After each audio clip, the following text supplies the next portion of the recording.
welcome to my basement, where we will do some underground ASMR. So, today I have a vintage microphone from the 1950s. Don't know when exactly this one was manufactured, because the records don't exist.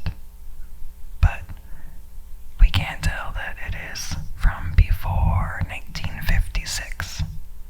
So that's pretty cool that it still works. I had to get a special cord for it because regular XLR cords do not fit. So yeah, glad the mic works. So since this mic is more meant for voice rather than random sounds, I figured I would read a book. So here is some whispered Edgar Allan Poe. We're gonna do the first story in the book, which is The Telltale Heart. It's an old book, so old story. So there could be some hard words in there. We'll see. If I mess up, will I keep going? Will I re-record? We'll see. So here we go. It's an old copy of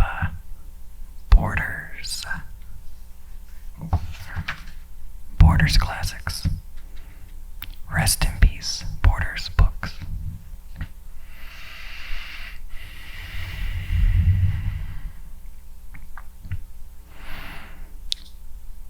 True, nervous, very, very dreadfully nervous I had been and am. But why will you say that I am mad? The disease which had sharpened my senses, not destroyed, not dulled them, above all, was a sense of hearing acute. I heard all things in heaven and in the earth. I heard many things in hell. How then am I mad? Hearken and observe how healthily, how calmly I can tell you the whole story.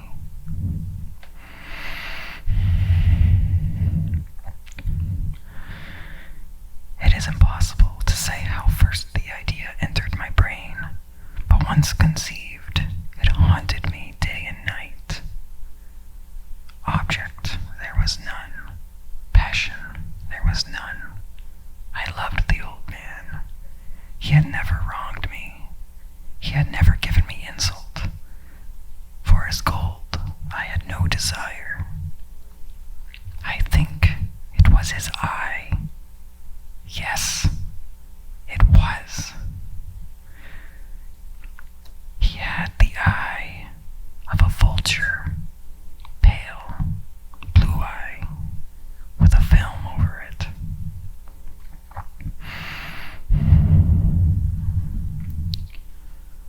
Whenever it fell upon me, my blood ran cold, and so, by degrees, very gradually, I made up my mind to take the life of the old man, and thus rid myself of the eye forever. Now, this is the point. You fancy me mad. Madmen know nothing. But you should have seen me. You should have seen how wisely I proceeded, with what caution, with what foresight, with what dissimulation I went to work. I was never kinder to the old man than during the whole week before I killed him, and every night, about midnight, I turned at the latch of his door and opened it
it was impossible to do the work. For it was not the old man that vexed me, but his evil eye. And every morning, when the day broke, I went boldly into the chamber and spoke courageously to him, calling him by name in a hearty tone, and inquiring how he has passed the night. So you see, he would have been a very profound old man indeed to suspect that every night, just at 12, I looked in upon him while he slept. Upon the 8th night, I was more than usually cautious in opening the door. A watch's minute hand moved more quickly than mine. Never before that night had I felt the extent of my own powers, of my sagacity. I could scarcely contain my feelings of triumph. To think that there I was, opening the door little by little, and he not even to dream of my secret deeds or thoughts. I fairly chuckled at the idea, and perhaps he heard me, for he moved on the bed suddenly, as if startled. Now you may think that I drew back, but no. His room was as black as pitch with the thick darkness, for the shutters were closed, fastened through fear of robbers. And so I knew that he could not see the opening of the door, and I kept pushing it on, steadily, steadily.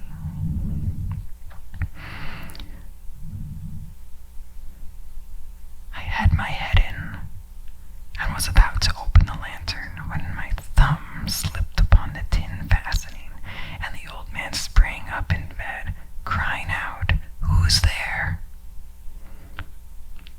I kept quite still and said nothing. For a whole hour I did not move a muscle, and in the meantime I did not hear him lie back down. He was still sitting up in the bed listening, just as I have done night after night, hearkening to the death watches in the hall.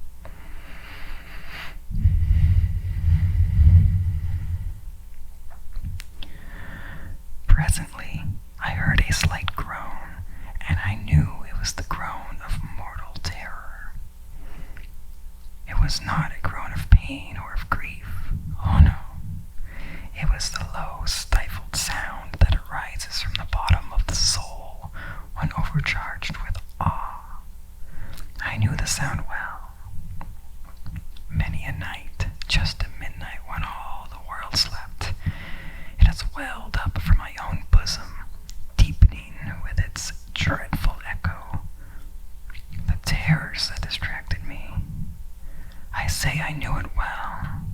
I knew what the old man felt, and I pitied him, although I chuckled at heart. I knew that he had been lying awake ever since the first slight noise, when he had turned in the bed. His fears had been ever since growing upon him. He had been trying to fancy them causeless, but could not. He had been saying to himself, "It is nothing but the wind in the chimney. It is only a mouse crossing the floor." Or, "It is merely a cricket that has made a single chirp." Yes, he had been trying to comfort himself with these suppositions, but he had found all in vain. All in vain, because death, in approaching him, had stalked with his black shadow before him and enveloped the victim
not told you that what you mistake for madness is but over-acuteness of the sense.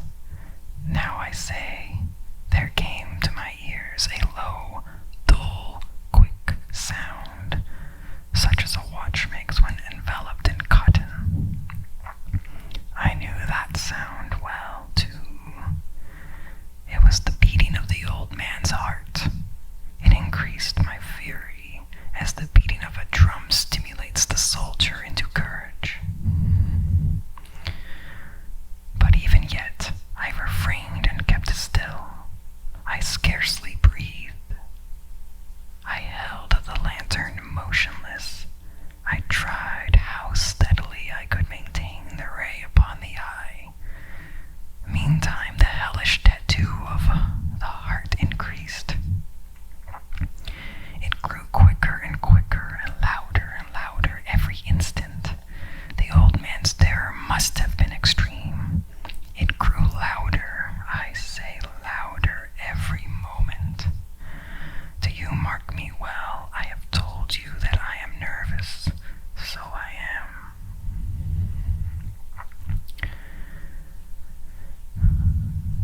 And now, at the dead hour of the night, amid the dreadful silence of that old house, so strange a noise as this excited me to uncontrollable terror. Yet, for some minutes longer, I refrained and stood still, but the beating grew louder. I thought the heart must burst, and now a new anxiety seized me. The sound would be heard by a neighbor. The old man's hour had come. With a loud yell, I threw open the lantern and leapt into the room. He shrieked only once only. In an instant, I dragged him to the floor and pulled the heavy bed over him. I then smiled gaily to find the deed so far done. But for many minutes, the heart beat on with a muffled sound. This, however, did not vex me. It would not be heard through the wall. At length, it ceased. The old man was dead. I removed the bed and examined the corpse. Yes, he was stone dead. I placed my hand upon the heart and held it there many minutes. There was no pulsation. He was stone dead. His eye would trouble me no more. If still you think me mad, you will think so no longer when I describe the wise precautions I took for the concealment of the body. The night waned, and I worked hastily but in silence. First of all, I dismembered the corpse. I cut off the head, the arms, and the legs. I then took up 3 planks from the flooring of the chamber and deposited it all between the scantlings. I then replaced the boards so cleverly, so cunningly, that no human eye, not even his, could have detected anything wrong. There was nothing to wash out, no stain of any kind, no blood spot whatever. I had been too wary for that. A dove had caught all. Ha, ha, ha.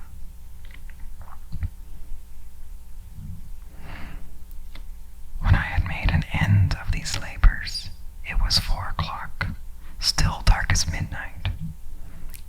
As the bell sounded the hour, there came a knocking at the street door.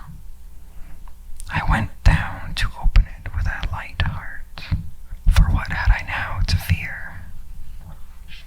There entered 3 men, who introduced themselves with perfect suavity as officers of the police. A shriek had been heard by a neighbor during the night. Suspicion of foul play had been aroused. Information had been lodged at the police office, and they, the officers, had been deputed to search the premises.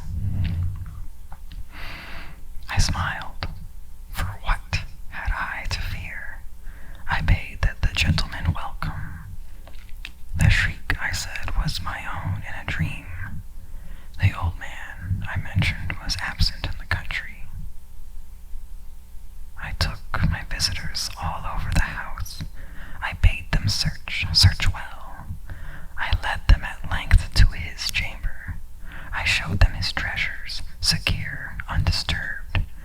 In my enthusiasm of my confidence, I brought chairs into the room and desired them here to rest from their fatigues, while I myself, in the wild audacity of my perfect triumph, placed my own seat upon the very spot beneath which reposed the corpse of the victim. The officers were satisfied. My manner had convinced them. I was singularly at ease. They sat, and while I answered cheerfully, they chatted of familiar things. But ere long, I felt myself getting pale and wished them gone. My head ached, and I fancied a ringing in my ears, but still they sat and still chatted. The ringing became more distinct. It continued. It became more distinct.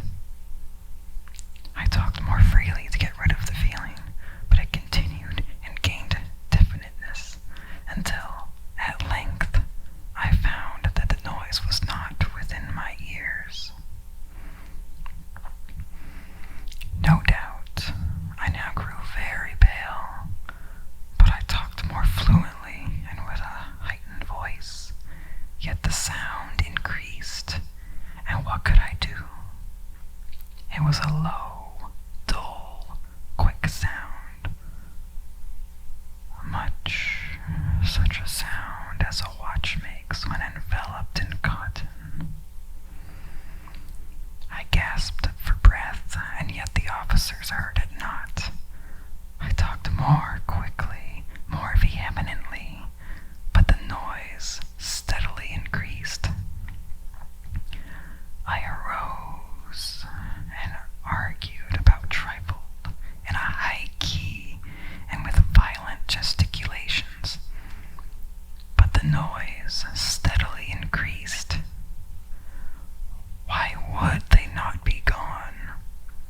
I paced the floor to and fro with heavy strides, as if excited to fury by the observations of the men.